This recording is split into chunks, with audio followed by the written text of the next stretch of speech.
Welcome to the OC Politics Show, keeping politics bipartisan, local, and on the level. I'm Joe Matthews. And I'm Todd DeVoe. Todd DeVoe, election debrief part 2. We're gonna do this again because the votes they're trickling in. It's killing me. 27,000 votes are left to be counted, and Orange County is a slight shade of purple. Not quite all purple, but a slight shade of purple. With the drama of Michele Steele and Young Kim are victorious. What's next? More elections are on the way. Finally, open space battle in Santa Ana has a new voice to make a difference. Now for the political whip around. Michele Steele's 48th district win triggers election for her OC supervisor seat. Election 2020 results show Orange County remains in play for both parties. Willowick, one neighborhood at the center of reshaping battles for the area's last open space. As a general election closes, another becomes into view for Orange County. Take it away, Tado.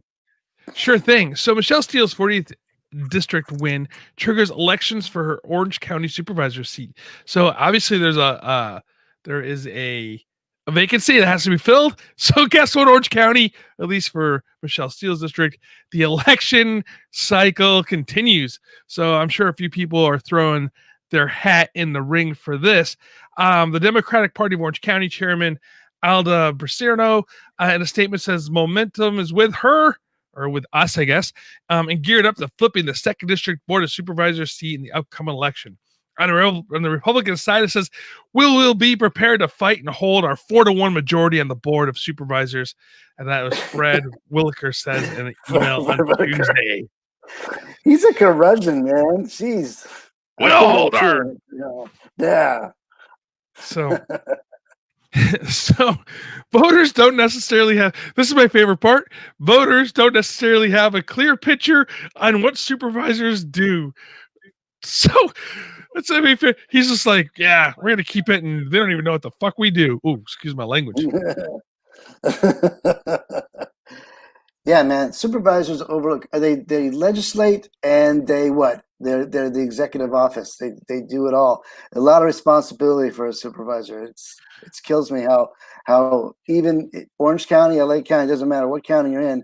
The supervisors used to rule the world about 200 years ago. Now that all these cities are here, the mayor is the known political force in the neighborhood. Yeah, and the supervisors. I mean, they oversee a lot of money. I mean, that's the end of it. And then, excuse me, and it's not even like they have on some of the bigger issues, like say law enforcement, for instance. They don't even have too much oversight on that because the sheriff is an elected official. They can't tell him what to do. They can control his budget a little bit. They can kind of screw them that way. But the sheriff can say, pound sand, we're going to do what we're going to do. So they don't have. It's kind of a weird position, that's for sure. Now they do oversee all county offices, right? So your county health department, public works, communications, things like that, and they have budgetary control over stuff. And that's the only way they can control the sheriff, I guess, or at least kind of tamper down things that he can do. LA County's going through that right now too with their sheriff, but it's the controlling the budget. That's about it. So, I mean, they do have an important role for sure. And then they get like I don't know. I don't want to call it a slush fund, but they get a slush fund where they can actually do pet projects and things like this and fund. It's called discretionary. It's called discretionary money. Slush fund. That's the word. Yeah, slush fund, discretionary. Yeah, okay, yeah. Yeah. They get to redo their offices every 2 years. Yeah, right? Like millions of dollars. That was a big controversy. Was it like John Morlock when he was a supervisor? Yeah. Put like 15 grand worth of furniture in his like 1.5 million. It was like a couple $1 million worth of redo on the offices. It's and that was during during austere times, right? Yeah. You know. So I mean, they Well, do wicked. Go ahead. no, guess who is also thinking about running for the second district? Joe Matthews. Oh no, not my gig. No, John Warlock. He just lost the Senate. He just lost the Senate seat, and now he's putting his feelers out for the supervisor's position, which he's coming back as a supervisor, but he was prior. He was a So supervisor. he was a supervisor, and now he lost the Senate seat. Well, it has been called, but he knows the writings on the wall. I got a little story to tell you later about him. Oh yeah, I'd like to hear that because I have some stories too. Man, yeah, he's an interesting guy. When I say interesting, like strange, but just my opinion of him. He might be a wonderful father and a husband or whatever. I don't know, but he's definitely in my opinion, kind of out there. Anyway, but that is what it is. So that being said, we're gonna have some more election news for you guys. Jazz hands. Oh no, jazz hands is only for money. We'll do a snap. We'll do the snap. Can't clap anymore because you might offend somebody. Clapping. That's right. Yeah, we want to be PC here. We don't want to say anything that would like rock the boat or like put anybody into I don't know, like offend them or put them into shame or whatever else that happens, with these newfangled kids when we talk about politics, which I guess they don't like. How that's a question. And little I'm gonna go off the record here, or not off the record, go off the rails here for a minute. But with the new college kids that get offended very easily, how do they talk politics? Because they don't. Oh, that's a problem. There's no open discussion anymore, right? You're like, no, the defense. Oh God, don't say that. It scares me. I don't know. It's like I like debate. I'd rather argue with somebody until I turn blue in the face. Just sometimes just because. But these kids don't. Anyway, what's the matter with these kids? I feel like the old curmudgeon now. I need like a cane. You're the OG, man. You're the OG. What's the matter with these kids today? All right. That being said, 2020 election results in Orange County remain slow in play for both parties. Tell me more, Joseph. Well, as you know, after decades of safe harbor for Republicans, and then the huge swing in 2018, it seems very much in play for both political parties and returning purple. Like most the red tide has raised. Well, it's kind of like it lowered and the blue tide raised. So now you're kind of like you're mixing tides at the same level. What the hell am I talking about? I have no clue. Art class. Our county's results appear to be similarly a mixed bag. I call it a purple haze. How about that? Purple. Well, that's a whole different story, Joseph. Purple haze. Right there. I'm getting all. Okay, so let me give you a few examples here. That's kind of crazy. The Please overlapping 29th congressional district and the 29th state Senate district, which covers a wide path of Orange County, LA County, and San Bernardino County. Well, they basically young Kim, a Republican, kicked out a Democrat. Not a rapper. Not a rapper. Yes, that's right. Young Kim, a Republican, booted out House Democrat Gil Cisneros. And then on the state side, they kicked out Republican State Senator Ling Cheng, and it's going to be given to the seat by Josh Newman. So a mix. Yeah, so a mixed bag. People are within the same area. It's a heads up game. So I'm gonna miss Ling Cheng. She sends me emails all the time. No, but she sends me emails and text messages. I'm gonna miss those text messages. I thought she was some kind of had an Asian background, but she's as white as the driven snow. No, she's not. She's Asian. No, have you seen a picture of her? I get text messages and emails from her all the time. Oh, I thought I saw a picture of her being the exact opposite of that. Yeah, she was my now Josh Newman. Yeah, no, Although Josh Newman had hey Rick, Josh Newman had a great campaign sign, and it says, "My name is Newman. Hi Newman." It's great.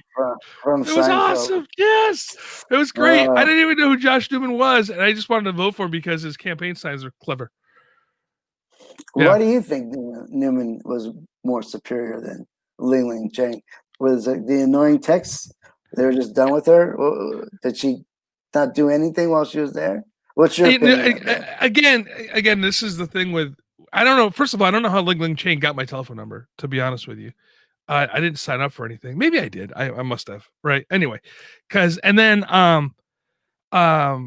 didn't hear. I never knew about her necessarily because I'm new to this area. I just moved into my house a couple years ago, so I'm learning all the new players and this whole thing, and so I never same complaint I had about Gil Cisneros, completely absent in the district. Never heard of anything from him, blah, blah, blah, until election day. And then, so Young Kim, Gil Cisneros, Ling Cheng, and Josh Newman, all of them, like, were my buddies.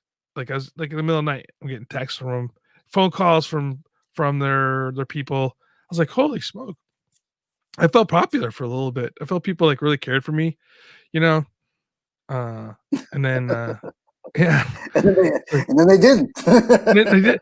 Yeah. I mean, like Young Kim's people would call me like almost like on a weekly basis, just to check in with me, see how I'm doing.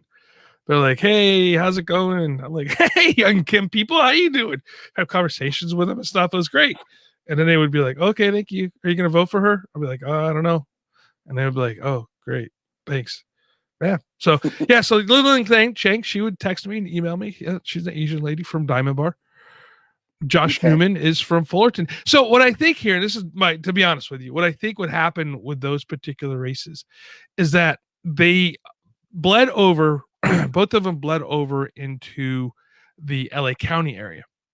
So I think the mix of the LA County / Orange County was interesting. And which the only thing anyway, I was going to say a couple things. It'll be completely speculation, and I don't want to speculate necessarily. But anyway, I think that's part of it is the Orange County, LA County mix. And I did find that interesting too, that happened with, among other borders in Seal Beach, Rossmore area that got swiped up and put into Long Beach as well. So it's a really mixed bag. When you start taking a look at the gerrymandering, which is very interesting with gerrymandering, that the Democrats love to complain about how the Republicans gerrymander these districts in. But then you turn around and you go, dude, you better take that mirror and take a look at it closer, because that's reflection right back into you, and you guys are doing the same thing. So I can't wait till we can gerrymander in a libertarian congressperson. What do you think? Think we could do it? Right now, you have a very one small district with one person in it. No, I think there's 1,300. 1,300 was the last count for Orange County who voted Libertarian. Hang tough, the tide will swing your way. Another kind of factor, for the Republicans and the Democrats having. Although I am sad that I'm not dating Ling Cheng, which I thought I was for a little while with all the phone calls I got from her, but she stopped calling me. Sorry, she ghosted me now. She'll call you back, dude. They always do. Don't let my wife know. She might get mad that It's too late. She knows. Your wife knew 4 weeks ago when she answered your phone. I think she was getting phone calls from Ling Cheng too, so I guess we're both dating her or something like that. Open marriage or something. So. Okay. Sorry. So we have another factor here is identity politics. And you had both Kim and fellow Korean American Michele Steele, a Republican, who flipped the 48th district and was held by Democratic Harley Ruda. So Sort of the Democrat. What's that? No, Harley's Democrat. kind of a Yes, Democrat. He's sort of a Democrat. He was a Republican, and then he switched parties, and now he's So he's like switching a jobs. purple. He's like a purple Democrat That's right. That's right. or a purple Republican. There you go. There you go. So another example of that identity politics is Andrew Doe versus Sergio Contreras. So it was the Hispanics versus the Vietnamese, and the Vietnamese came out to play. You know what I mean? Yes. Yes, Yeah. in big numbers. I have been working with the Vietnamese community for the last few months, and I did not realize how. I mean, it makes sense actually, but I didn't realize like how conservatively political speaking that community really is. Yeah. They that community actually did a legit, I say legit, called a Trump train. I guess they weren't on a train, so it's not legit. They did the Trump train. They met in Little Saigon, put their Trump flags on their cars, and drove across the country. Ended up in Virginia with another Vietnamese community over there to have this huge Trump rally. I was like, wow, holy smokes! And they all they are all wearing their masks. They had Trump 2020 masks all over the place over there. They were, that whole community came together specifically for Trump, and it's going to be hard, I think. And I think it's going to be hard for the Democrats to try to bust into that area because they're not really keen on the Democrats, and they're also because if you think about their history with the fall of Vietnam, and they were making a speech the other day talking about how the Viet Cong came, or the North Vietnamese, the communists came in, so everybody arrested people, sent their family and friends. They legit have family and friends that were arrested and put into concentration camps and re-education camps in Vietnam, and they don't want to see that happen in here. And you know who scares the crap out of them? AOC. They are afraid of her because she's using those words. And I was talking to somebody yesterday about it, and they fear. They have a deep, not like, oh, I don't like their policy fear, like, oh crap, it's going to happen again here in the United States where we get swooped up and put into these camps. They've seen it, they lived it, they don't want to live it again. The Cubans too, same thing. Not really keen on it. Just saying. Okay, sorry. It's emotional baggage, right? Yeah. Well, looking at Orange County as a whole, though, it's generated kind of an open question: where Orange County voters simply outraged by Donald Trump, or have they shifted to the left? And the 2020 results have indicated the latter. Most of these results show that OC is a blue country now, where Republicans will be the underdogs in state and local and federal elections. In other words, results like these are part of the new normal for OC politics. In Irvine, you had voters appearing to oppose to swap out a longtime mayor and half the GOP dominated council. And in Santa Ana, voters are on track to usher in a progressive millennial council. Let me give you this quote here from a pollster from Newport Beach, Adam Proholsky. He says, "We are in a unique, weird, bizarre, crazy time. The president was destructive and problematic and had all the issues that you don't want in a president to have. Orange County rejected him 4 years ago, 2 years ago, and they're rejecting him here today." So with that, it sounds like somebody who has an agenda. Well, he's actually a GOP guy, but he's being realistic as a pollster. Okay. But you don't have to look very far by judging the Republican Party. They on November 4th issued a fundraising email claiming without evidence that the Democrats and Joe Biden were trying to steal the election, and they were asking for money, saying, "We need your help to stop the steal from coming to Orange County." You've heard of the Stop the Steal movement, right? Yes. It's been done many times using the same words. Roger Stone, I guess, hatched it many moons ago, and it's being used today. And over the weekend, I don't know if you saw it, but there was about 5,000 Trump supporters and all their regalia out there, and was it Freedom Park. I want to say Freedom Park or Liberty Park in Washington, D.C. But it's a lot of misinformation, and I mean, they're going to call this election, and people are still holding on to something that's not there, and they're diehards about it. Right. Oh yeah. I mean, So, I'll tell you something though, and get into this for a couple seconds because, I mean, it seems like this is where we're going to be going for a long time. It's not like there was this overwhelming, huge amount of, well, I say this, that there's this huge amount of discrepancy between people who are voting for Biden and people who are voting for Trump, right? I mean, 70 plus million people voted for Trump. Almost 50% of the nation did, right? So the the celebratory spike in the football that the Democrats are doing, it wasn't this. There's no mandate, you know, and for a lot of the Democrats thinking that this is a mandate, that this whole thing on, that it's pushing away they're pushed away maybe Trump, the guy who is very odd in the sense of how he handled himself and whatever.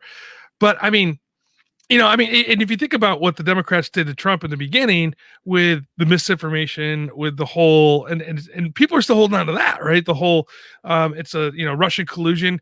Comes to find out that it wasn't Russian collusion anyway. Comes to find out that it was a paid hit piece that the Clinton campaign put together, paid some guy from London to put this dossier together. That was, none of it came out to be true.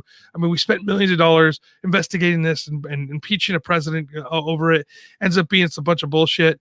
And and so now, a lot of Democrats won't let that go, right? So now you have the shoes on the other foot now, and you're going to see that the Democrats lost ground in the Congress, right? They don't have a great majority, so they're going to have to work with the Republicans in Congress, right? So Nancy Pelosi's probably going to lose her job, right? Because the Democrats are ticked off. You have a group on the Democratic side that's moving far left, which a lot of the moderate Democrats, sorry, I almost said Republicans, they don't like it either for that matter. But a lot of the moderate Democrats are not comfortable with that, right? So I don't know. I don't think that this whole concept of going, oh, Biden won, now we have this like huge shift in the psyche of America. It's not happening, right? And so it's going to be interesting to see that going on. And the same thing here. I think you're seeing the same thing here in California as well, in Orange County. I think people did not want to vote for the president just due to personality issues. But I don't know if they're necessarily not conservative.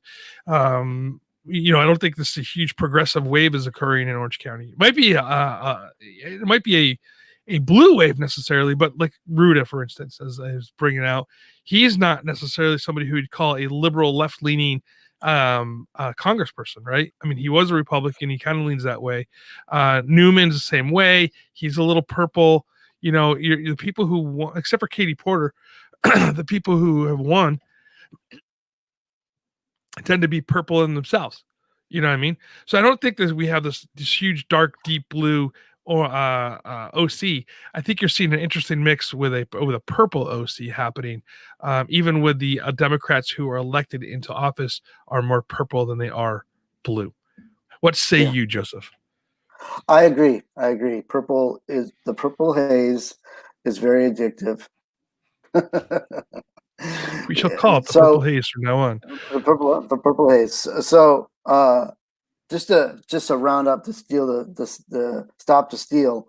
2 days ago, 2 days later, after that email was put in there, John Morlock, who was trailing Democrat David Min, and we don't know who won that race yet, but John Morlock also suggested in his newsletter that there was voter fraud, and that's why he was having a disappointing showing. So we were talking about Mr. Morlock before, so I just thought the suppression question is it's still hot.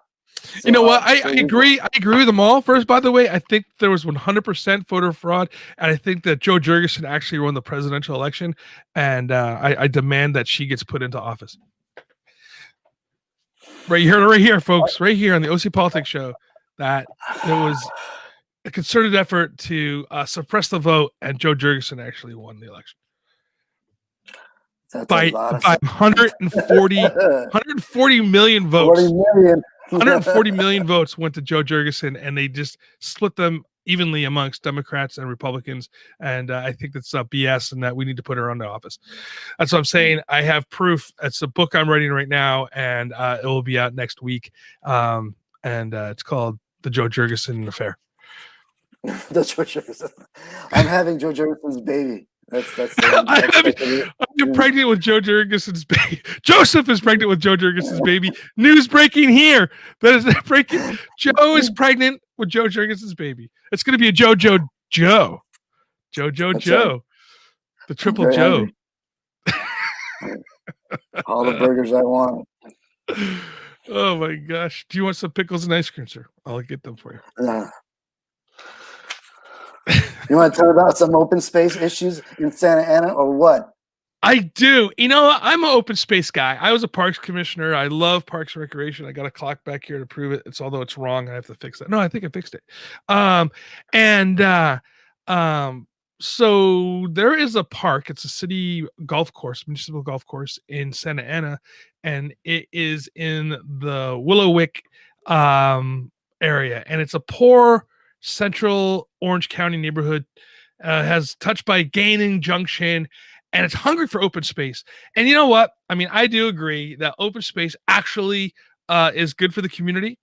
I think that if you do it right with programs through your Parks and Recreation Department, you can actually reduce crime and also gang violence.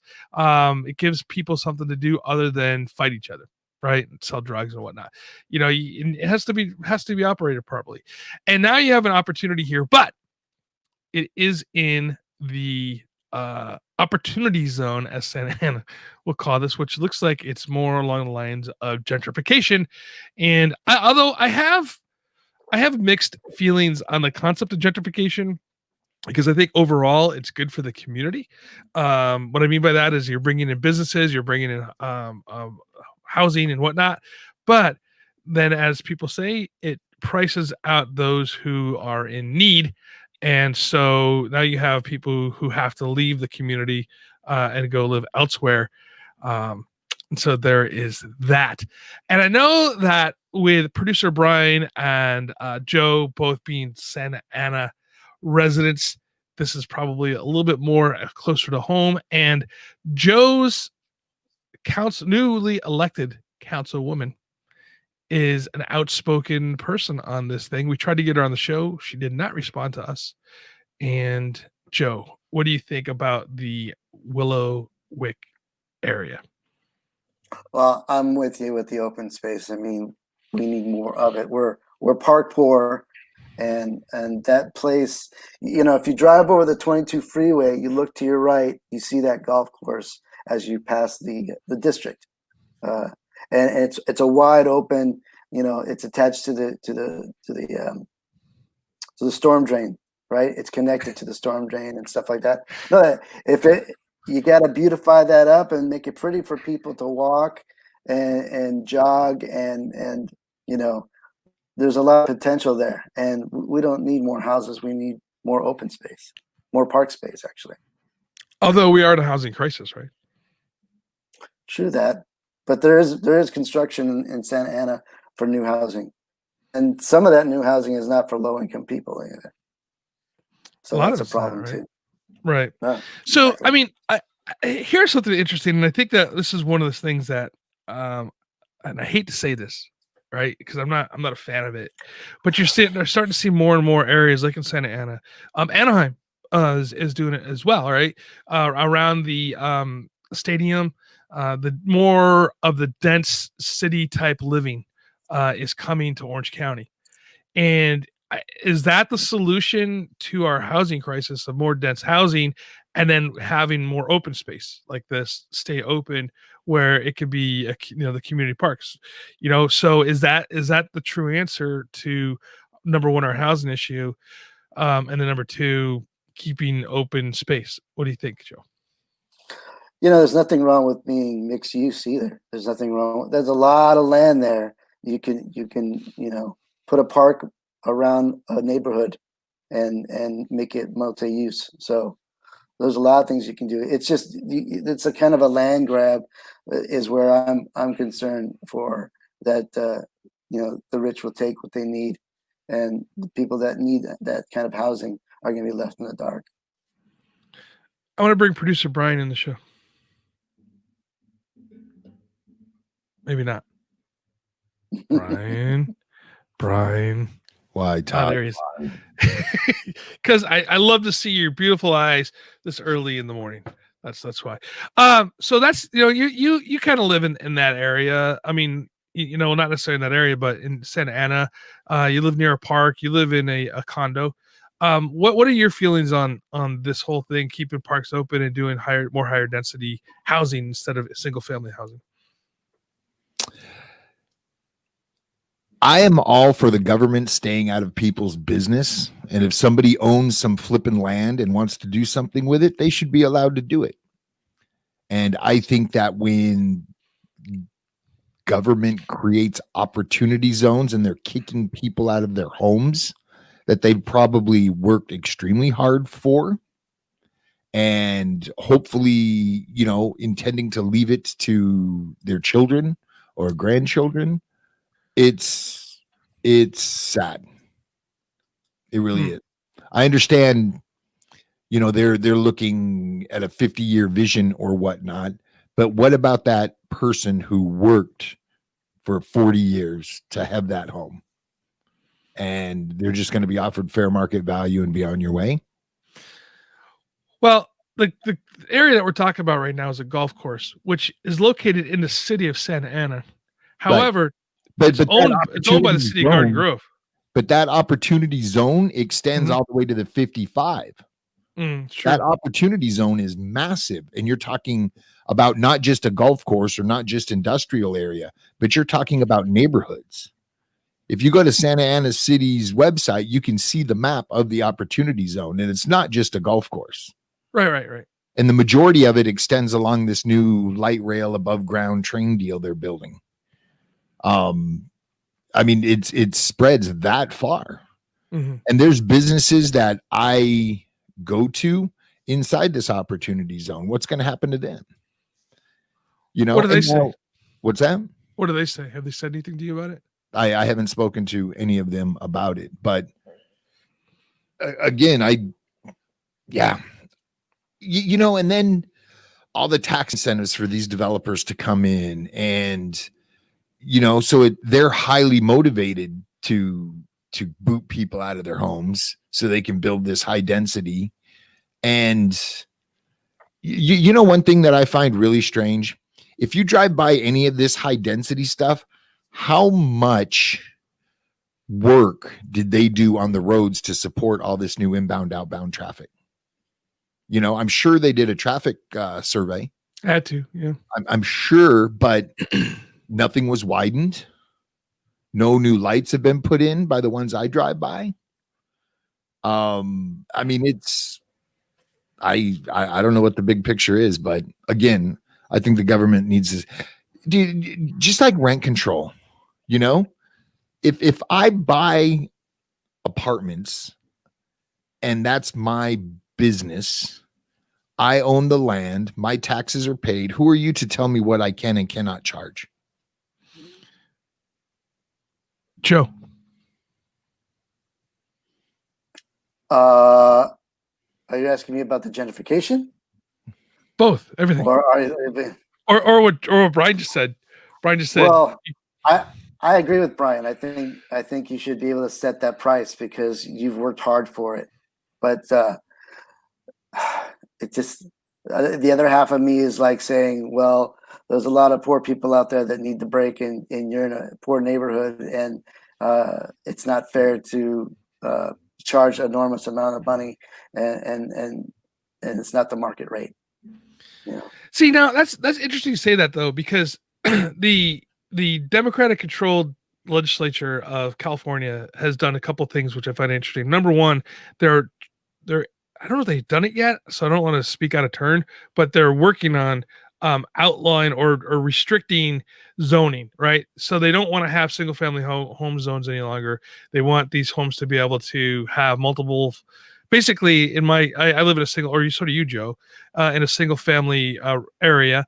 They want somebody to be able to buy the house next to you, tear it down, and build a condo. And then seriously, that's what they're looking at doing. It's one of the things that that the governor is really in favor of right now. So there's that. Okay.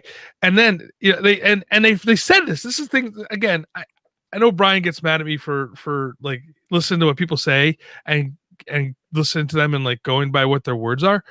But they've said things like, we need to fundamentally restructure what neighborhoods look like. What's that mean? Fundamentally restructure what neighborhoods look like.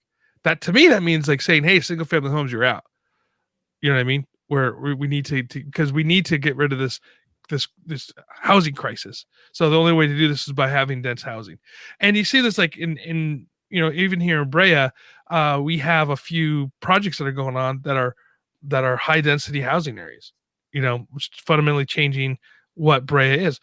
But right now it's not in the neighborhoods. Right now it's in areas where they're redeveloping. Like they've taken a corner of a shopping center and they're making it into mixed use housing with retail and condos above it or apartments above it. They took an old hospital area, tore that down, built condos and apartments over there. So I mean, I get that, and they tore some tilt-ups up, right? Some industrial stuff, light industrial, and put housing over there. I have no problem with that necessarily. I do have a problem, like what Brian was saying, is can the traffic hold up, right? I mean, can Central Avenue in Brea hold that traffic from where they're living? Maybe. I don't know. I mean, I didn't do the traffic studies, nor did I read them. But that being said, if you're fundamentally changing the face of what's going on, and then you come in and try to do rent control, and you want people to invest in these things, and then you have the progressive wing saying that housing is the fundamental right that you don't have, being landlords, should not have the right to be able to hold on to property and rent it out to people. That's basically that's wrong, right? I mean, that's the AOC wing of the Democratic Party saying stuff like that. But again, that's stuff that people feel, right? They feel that renting apartments is wrong, that it should be a fundamental right, which means who pays for those? The government? I mean, like, I don't know. I mean, start going down a whole housing. We should do a show. Let's do a show, Joe, on housing. Okay. Todd, on that note, I know a few people who own a few rental properties, and it's not like they can afford, any catastrophic thing happening to them. I mean, they've been put in a position with COVID to where people lost their jobs and can't pay their rent. And now they're the bad guy for trying to run a business by moving somebody out that can't pay their rent. I mean, yeah, there's a compassion level here, but at the end of the day, business is business.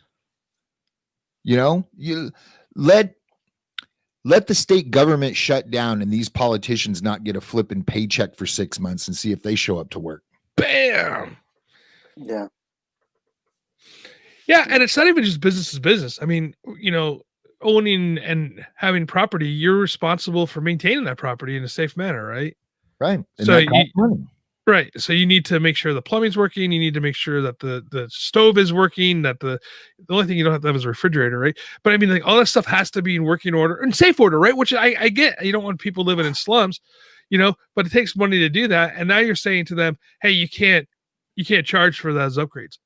And then when the other thing too, which I think is interesting, is they did pass a tax on rental properties. Right. And then they said, oh, you can't pass that tax along to your renters. Well, how the frick are you supposed to pay for that? And why is it their business what I charge for services? Because they have rent control. Anyway. And again, like I said, we need to do a whole show on that because we're digressing. We're getting really late into the program. One last thing. they publish a tax code that no person can read in their lifetime to take money from us, but now they want to dictate how we take money from our customers. Dun, dun, dun. Absolutely. All right. Well, we're not gonna solve these problems today, and we are at the 40-minute mark, which means we're about 10 minutes over what we like to spend on spend our mornings with you. I do appreciate everybody being here this morning. Joe, I appreciate you. What do you got going on? What do you got coming up? Let's see. I got 3 doctor's appointments. It's going to be a busy day. All right. Brian. Every orifice is taken care of. Very, very good. Just hopefully she has small hands. Brian, what do you got coming up? Tender. Just dealing with hosts that like to pull me into their shows. That's my day. That's what we need to do. We need to see you more. We need to see that beautiful smile and great opinion that you have, and the cool background. I'm helping people tell their stories for the rest of my day. You are helping people tell their stories. Hey, everybody. No, thank you. I appreciate you all spending time with us this morning. And don't forget to follow us in your favorite podcast player. Always join us here live on Facebook. And stay safe, stay involved, stay local.